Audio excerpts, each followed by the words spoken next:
and welcome to Carmel's Kitchen. Hope everybody is doing well out there.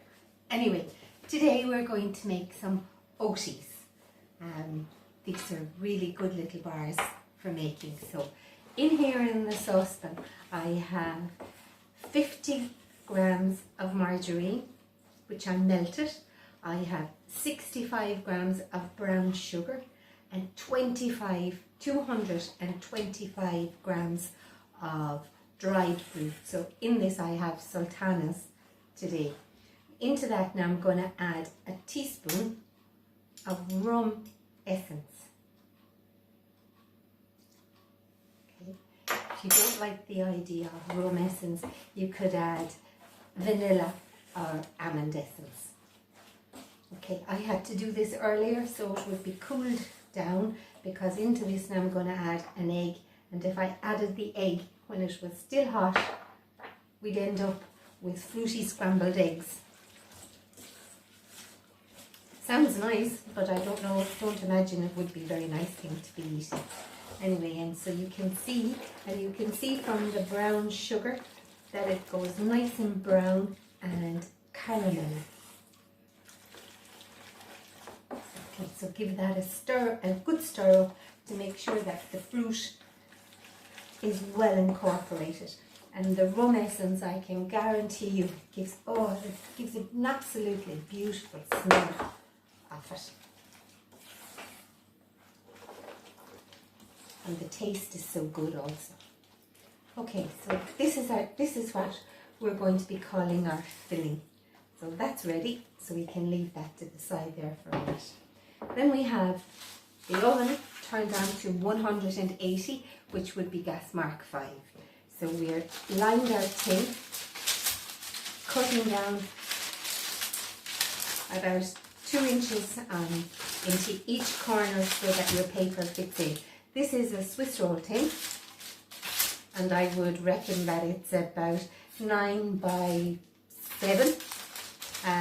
But again, if you don't have that dimension in the tin, that's okay, because I'm sure you might have something that's pretty close or near to it anyway. In here then I've got 225 grams of plain flour, which I've sieved into the bowl. Into that I'm adding 100 grams of porridge oats.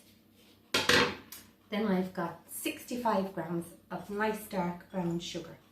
And into that then I'm going to rub with the tips of my fingers 115 grams of margarine.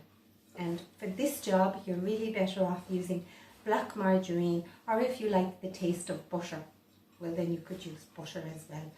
Butter will make the Oaties very rich, and because butter, there's a high content of fat in butter, there might be kind of a little greasy look about them. So we just rub that in using the tips of your fingers.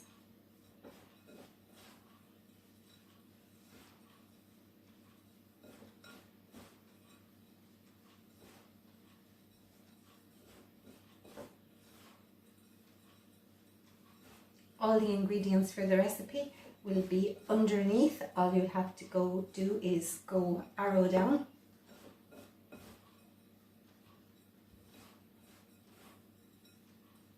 And a lot of the ingredients that I use are staples that you would have in your kitchen cupboards.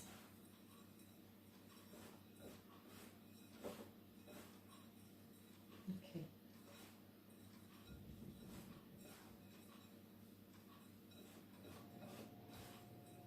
So there we are.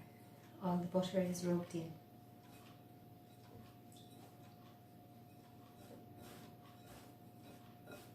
Then we're going to put 2/3 of that in here into our tray.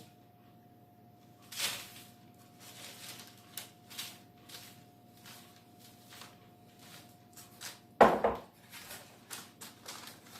flatten it down with the palm of your hand.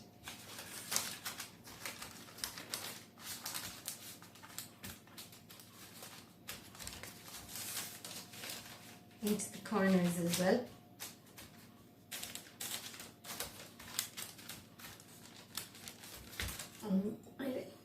another bit here. When you're pressing it down, if you feel that there's one part of it that might be a little bit too thin, well then just pinch another bit out of the bowl and press it in. Press it down. Nice and compact.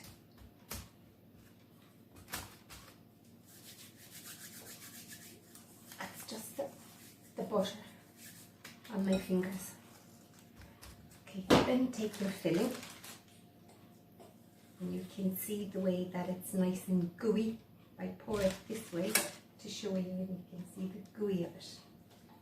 Okay, leave the paper hanging over the sides of your baking tray so that it's easy to lift it out. And just with the back of the spoon, spread that out. Now don't be too heavy-handed when you're doing this, because if you do, all you're going to do is break up the crumb that you have on the bottom of your dish. So just spread that out. And the back of your spoon or a spatula, just press it down. Make sure we get all the nice juicy little bits out there. So you can see the colour of it, it's a bit like treacle. Then with the remaining, okay, so there it is spread out on top. Then the remaining crumb, just scatter that onto the top.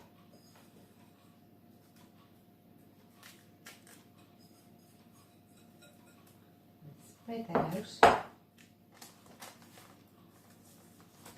Nice and gently with the tips of your fingers. Into the oven at 180 and bake it for between 25 and 30 minutes. Go back and check on it after 20 minutes. And then it's going.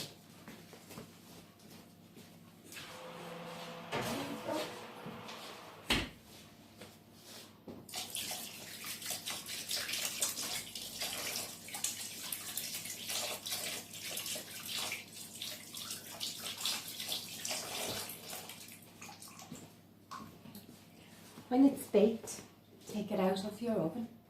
If you have a chopping board, a clean chopping board or a breadboard, put it onto your breadboard and cut it up into whatever size squares or rectangles or triangles or whatever it is that you'd like. You can see the fillings in the center, and it stayed in the filling, stayed in the center, and it's like a little bit like a egg roll. So they're your Oatie bars. Store them in an airtight container and they should last you for a good few days. Well, I hope you enjoy making them. If you like, thumbs up and subscribe if you want. Cheerio. Thank you very much. See you again. Bye.